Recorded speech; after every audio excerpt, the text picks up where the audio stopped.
सबको नमस्कार करता हूँ। पूरे देश में अनलॉक की प्रक्रिया शुरू हो गई है। आशा है आप सरकार के दिए हुए गाइडलाइंस का पालन कर रहे होंगे। साथ ही साथ अपने आसपास पड़ोसियों जिनको जानते हैं उनको समझाने का प्रयास कर रहे होंगे। मास्क, सैनिटाइजर, साफ सफाई अपने जीवन का आवश्यक अंग बना करके हम कोरोना की लड़ाई लड़ सकते हैं। आज का विषय जो अपनी एजुकेशन पॉलिसी 2020 आई है, national education policy 2020, how it can impact to our technology. On this topic I am going to speak few lines और मुझे आशा है कि मैं 30-40 मिनट में अपनी बात खत्म कर लूँगा। सबसे पहले मैं केयू के टीम का धन्यवाद देना चाहूँगा। आपने हमें अपने फेसबुक पेज पर आने का अवसर दिया। विशेषकर कुरुक्षेत्र यूनिवर्सिटी के हमारे कार्यकर्ता परमेश जी, हिमांशु जी, प्रसन्नता जी, आपका बहुत बहुत धन्यवाद। सुभाष जी, सौरभ जी, क्रमशः विभाग प्रमुख और जिला प्रमुख का धन्यवाद देना चाहूँगा। हमारे हरियाणा प्रांत के प्रदेश अध्यक्ष राजेंद्र जी, जब मैंने कहा कि इस विषय पर मैं कुछ कहना चाहता हूं तो आपने मुझे आज्ञा दी, इसके लिए धन्यवाद। इन 2-3 महीनों में काफ़ी कुछ आपसे सीखने को मिला। और हमारे उत्तर क्षेत्र के संगठन मंत्री विक्रांत जी, जब मैंने यह विषय फाइनल किया तो मैंने रात को मैसेज किया कि भाई साहब इस विषय पर कुछ बोलना ठीक रहेगा क्या। तो हमेशा की तरह जिस तरह से उन्होंने उत्साह बढ़ाया, नहीं बिल्कुल ठीक है, आप इस पे आगे बढ़िए। तो पता नहीं आप सुन भी रहे हैं कि नहीं। आप सबको मैं नमस्कार करता हूं। अंत में इस विषय को निकालने में मेरी पत्नी doctor Mitravinda Singh, ex head of department electrical this management department कर्ट यूनिवर्सिटी, उनका भी काफ़ी सहयोग रहा कि इस विषय पर कुछ मैं कह सकूं। ये जो एजुकेशन पॉलिसी 2020 आपके हाथ में है, जो अभी आई हुई है, यह मोदी गवर्नमेंट ने इसका प्रोजेक्ट करीब करीब काफ़ी समय पहले शुरू किया था और यह 27 जुलाई 2015 को मोदी गवर्नमेंट स्टार्टेड कि नई शिक्षा नीति में बदलाव होना चाहिए। उसके बाद 31 अक्टूबर 2015 को TSR सुब्रमण्यम की अध्यक्षता में एक कमेटी बनी और उस कमेटी ने ड्राफ्ट प्रपोजल सबमिट किया। वो ड्राफ्ट करीब करीब 484 पेजेस का वो ड्राफ्ट था, जो अक्टूबर 2016 में गवर्नमेंट ने लॉन्च किया। और उसके बाद देश के सारे जिस भी सेक्टर के लोग थे, सबसे सलाह मांगी गई थी। दे रिक्वेस्टेड फॉर सजेशंस और उसमें काफ़ी कुछ 4 साल 3-5 साल के आसपास, करीब करीब 4 साल का समय लगा और गवर्नमेंट ने सारे लोगों के रिक्वेस्ट को इनकारपोरेट करने की कोशिश की एंड फाइनली हमें जो एजुकेशन पॉलिसी 2020 मिली वो करीब करीब 66 पेजेज की है। और बाद में डॉक्टर के कस्तूरी रंगन इनको जिम्मेदारी दे दी गई 2016 के just almost after 1 year and इनकी अध्यक्षता में finally we got this education policy 2020। अब जो है थोड़ा मैं रिसर्च का विद्यार्थी हूं तो रिसर्च करना पसंद करता हूं। तो रिसर्च में एक जो लिटरेचर सर्वे हम करते हैं, इस एजुकेशन के बाद जो पॉलिसी आई है उसके पहले थोड़ा सा एक बार लिटरेचर सर्वे करने से पहले मैं बताना चाहूँगा कि अपनी बात रखने के लिए मैंने 4 बिंदु रखे हैं। पहले थोड़ी सी भूमिका, फिर ऐतिहासिक परिप्रेक्ष्य, उसके बाद मुख्य बिंदु, तकनीकी पहलू for higher education and higher education, what was the major challenges and how this education policy solve the challenges. So इस तरह से हमारा एक आउटलाइन है बोलने का। तो जब हम लिटरेचर रिव्यू करते हैं तो काफ़ी कुछ देखने को मिलता है और मुझे जगजीत सिंह की एक गज़ल की 2 लाइन याद आती है। चाँद के साथ कई दर्द पुराने निकले, कितने गम थे जो तेरे गम के बहाने निकले। जब हिस्टोरिकल पर्सपेक्टिव देखते हैं एजुकेशन पॉलिसीज की तो बहुत आश्चर्य होता है कि 1947 में जब अपना देश आज़ाद हुआ उस समय हमारे पास कोई पॉलिसी नहीं थी on education and first time national education policy was formulated in 1968। मतलब पहली पॉलिसी लाने में 47 के बाद 68 करीब करीब 21 साल लग गए। इंदिरा गांधी जी की सरकार थी। आफ्टर दैट सेकेंड पॉलिसी आई थी 1986 में ड्यूरिंग राजीव गांधी टाइम, और उसके बाद उसको थोड़ा सा मॉडिफाई किया गया था during Narasimha Rao time in 1992। It means we can say that this education policy we got after 36 year. 36 साल के बाद एजुकेशन पॉलिसी आई है। काफ़ी समय है, लग गया। अब मैं सोचा कि ऐसा पता नहीं क्यों हो गया, कैसे हो गया। देश आज़ाद हुआ, संविधान लिखा गया, संविधान लिखने की समय लगाया गया, लेकिन आश्चर्य की बात है कि हजारों साल की गुलामी के बाद भी हमारी शिक्षा व्यवस्था कैसी होगी इस पर कोई पॉलिसी नहीं बना पाए लगभग 27 साल तक।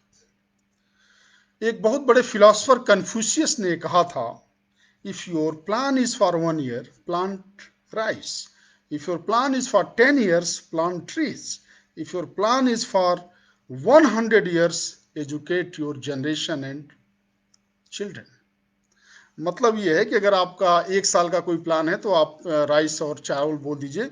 अगर आपका ने 10 साल का प्लान किया है तो फिर आप ट्रीज बोइए, और अगर आपने 100 years का प्लान किया है तो अपने एजुकेशन को ठीक करिए। आश्चर्य की बात है, देश आज़ाद होने के 27 साल तक हमने एजुकेशन की तरफ क्या हमारी पॉलिसी रही। लेकिन ये था कि कुछ कमीशंस बने थे, और कमीशंस में जनरली एजुकेशन 2 लोगों के ऊपर काफ़ी कुछ डिपेंड करता है। That time the prime minister was Pandit Jawaharlal Nehru, जिनके बारे में हमें बहुत कुछ पढ़ने को मिला है, बहुत कुछ हम जानते हैं, और आज भी उनकी पुस्तक भारत एक खोज काफ़ी विवादित रही। And the second important person was education minister मौलाना अब्दुल कलाम आज़ाद, जो उस देश के शिक्षा मंत्री थे जिनके नेतृत्व में एजुकेशन कमीशन बने। तो उनके जीवन के बारे में अगर हम देखते हैं तो quite interesting fact we got. Maulana Abdul Kalam Azad का जन्म 1888 में मक्का में हुआ था। मक्का जहाँ पर हमारे मुसलमान भाई जाते हैं और उनकी जो पूजा अर्चना जो होती है वहाँ पे होती है। And that time it was a part of Ottoman empire. उनका असली नाम कुछ और था, सईद गुलाम मुहाइदीन अहमद बिन खैरुद्दीन। लेटर उन्होंने नाम अपना बदला और बाद में मौलाना अब्दुल कलाम आजाद के नाम से जाने गए। His father was a Bengali Muslim scholar of Afghan ancestry. उनके पिताजी जो थे वो एक बंगाली मुस्लिम थे जो अफगान लोगों के राइटर्स, उनके जो एक स्कॉलर माने जाते थे कि अफगान एंसेस्ट्री के बारे में उन्होंने बहुत सारा रिसर्च किया था और वो बाद में दिल्ली में आ गए थे। And very interesting fact, during the Indian Revolution of 1857, he left India and settled in Mecca. तो जब 1857 का जब गदर हुआ था, जब देश में आज़ादी की पहली लड़ाई लड़ी गई थी मंगल पांडे के नेतृत्व में, उस समय हमारे जो प्रथम एजुकेशन मिनिस्टर के पिताजी थे जो दिल्ली में रहते थे, वो छोड़ करके मक्का चले गए थे और उसी मक्का में हमारे फर्स्ट एजुकेशन मिनिस्टर का जन्म हुआ था।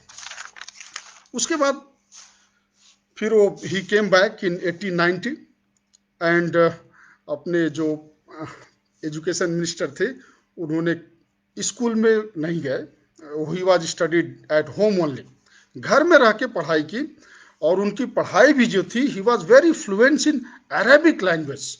उनकी फर्स्ट लैंग्वेज जो थी अरेबिक थी, उसके बाद बंगाली थी, देन हिंदुस्तानी जिसको हम हिंदी और उर्दू मिक्स कर सकते हैं, पर्शियन एंड इंग्लिश।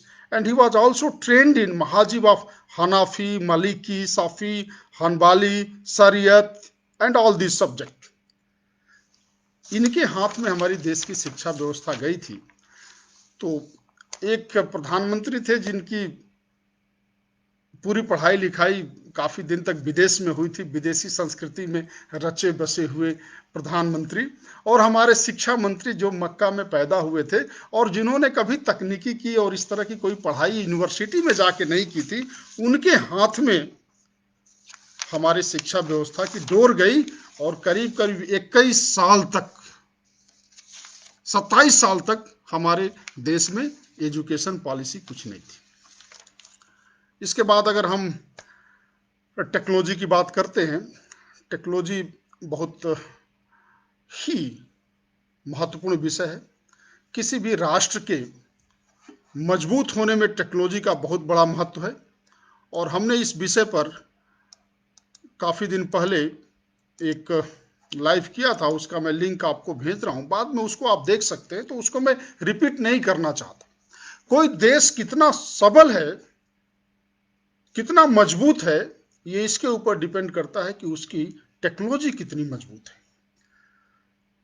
तो तकनीकी का ठीक से देश प्रयोग करे, उस देश को मजबूत देश के रूप में माना जाता है।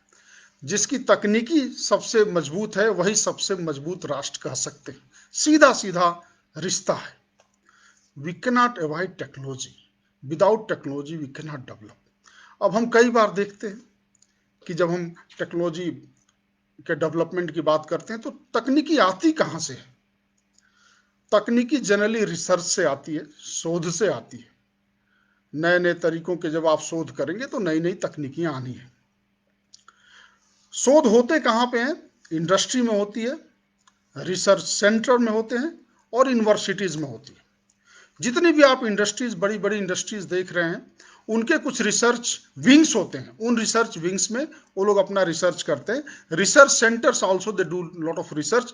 जैसे अपने यहाँ बार्क है, Bhabha atomic research centre, and so many like ISRO is also a kind of research centre we can say. And universities में रिसर्च होते हैं।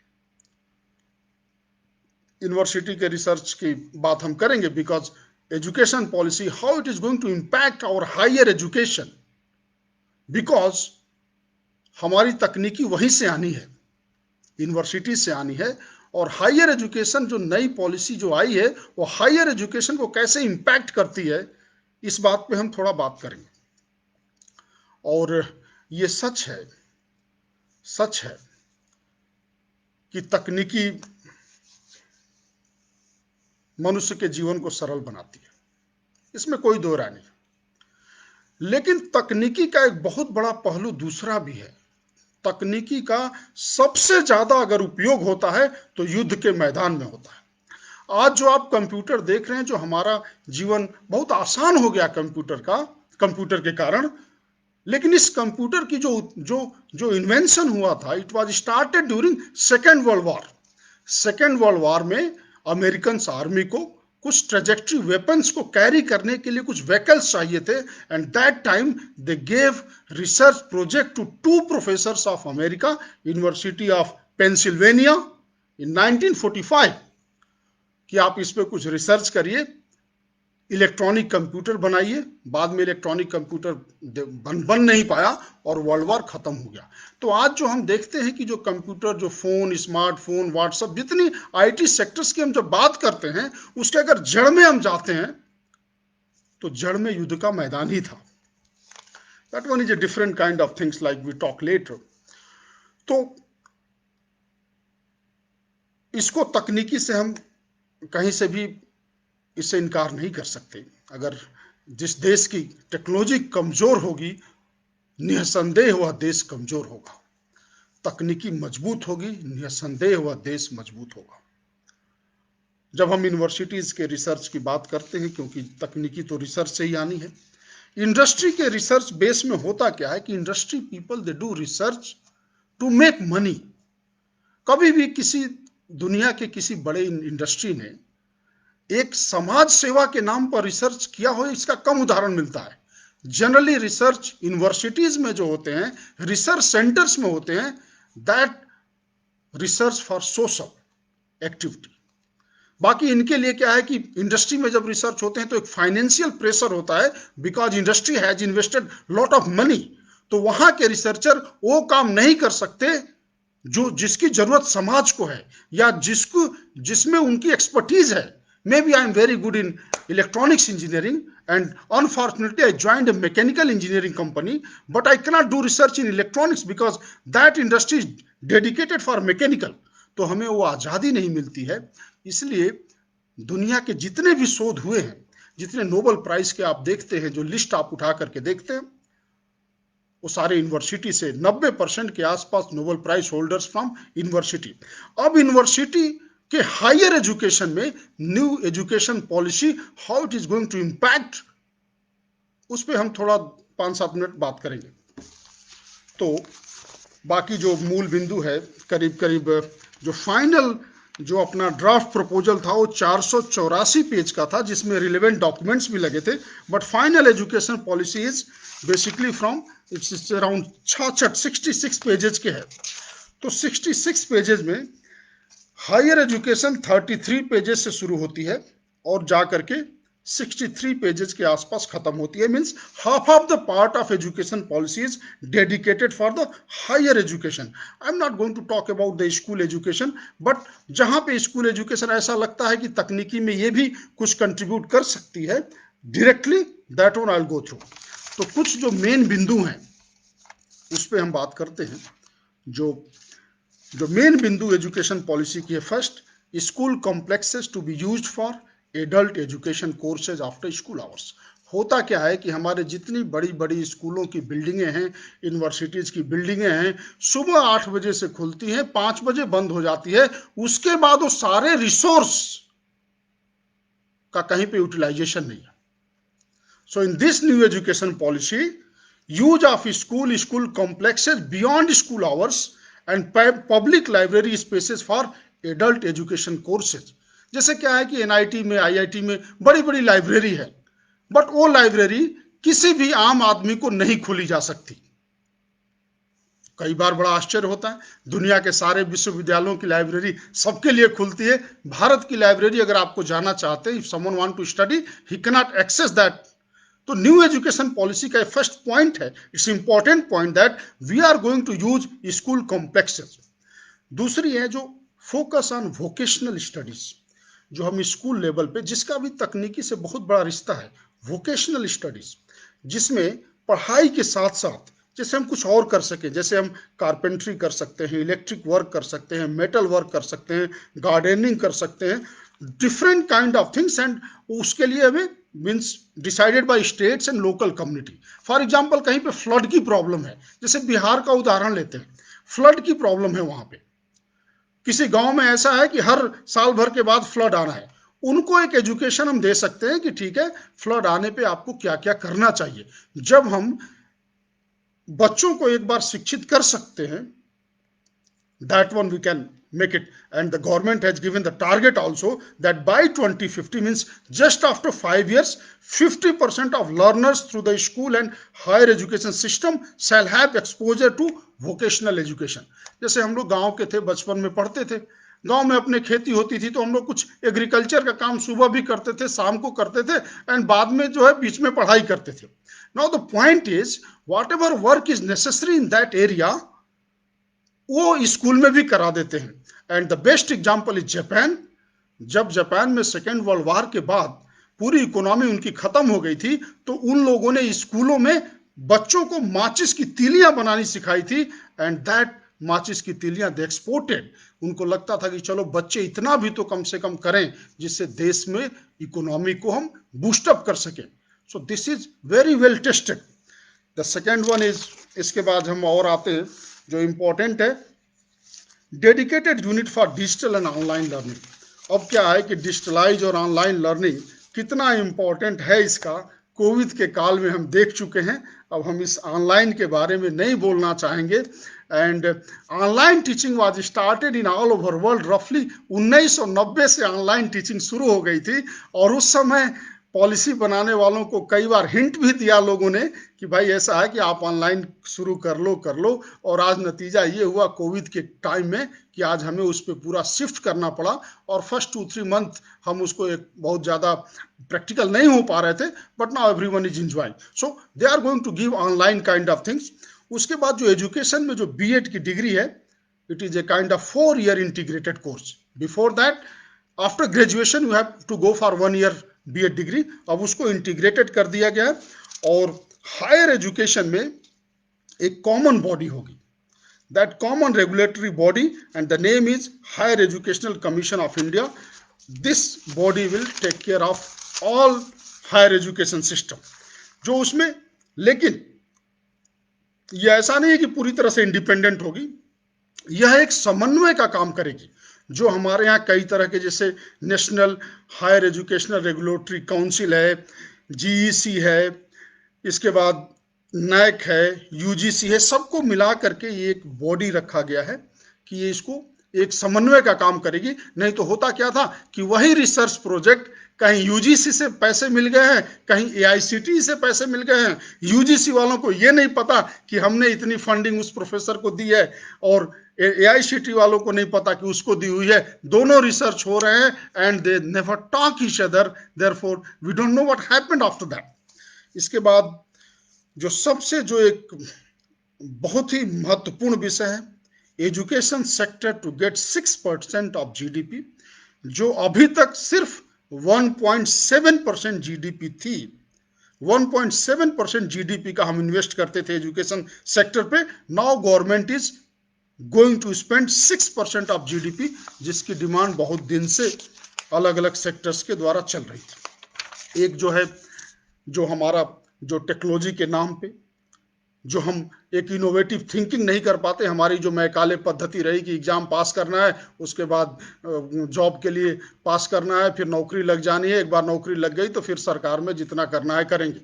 नाउ द कंटेंट जो भी हम पढ़ाई करेंगे will focus on idea application, problem solving. इस तरह की अपने करिकुलम को डिजाइन करना है कि whenever we get some kind of problem, समाज में ठीक है हम कहीं कुछ और होंगे, हम पुलिस में भर्ती हो गए होंगे, लेकिन कुछ समाज की ऐसी समस्या है जो अचानक आ गई है, तो क्या हम उसको सॉल्व कर सकते हैं? इस तरह का भी हमें इस करिकुलम में डालने का इस एजुकेशन पॉलिसी में किया गया है. एंड एक कॉमन एंट्रेंस एग्जाम होगा सबके लिए, स्पेशलाइज कॉमन सब्जेक्ट जो ह्यूमैनिटीज में, लैंग्वेज में. एंड इस एग्जाम को जो सबसे इंपॉर्टेंट है, twice every year for university. जैसे कि आईआईटी के में, एनआईटी में 2-2 बार एग्जाम होते हैं, 2-2 बार चांस दिए जाते हैं. बट और यूनिवर्सिटी में क्या है, और सब्जेक्ट में क्या है, ऐसा नहीं है. साल भर में एक बार एंट्रेंस एग्जाम होगा. गलती से अगर स्टूडेंट ने उस एग्जाम में ठीक नहीं कर पाया तो he has to wait for 1 year. But now all kind of exam twice in a year. So हर साल आपको 2 बार मौका मिलेगा.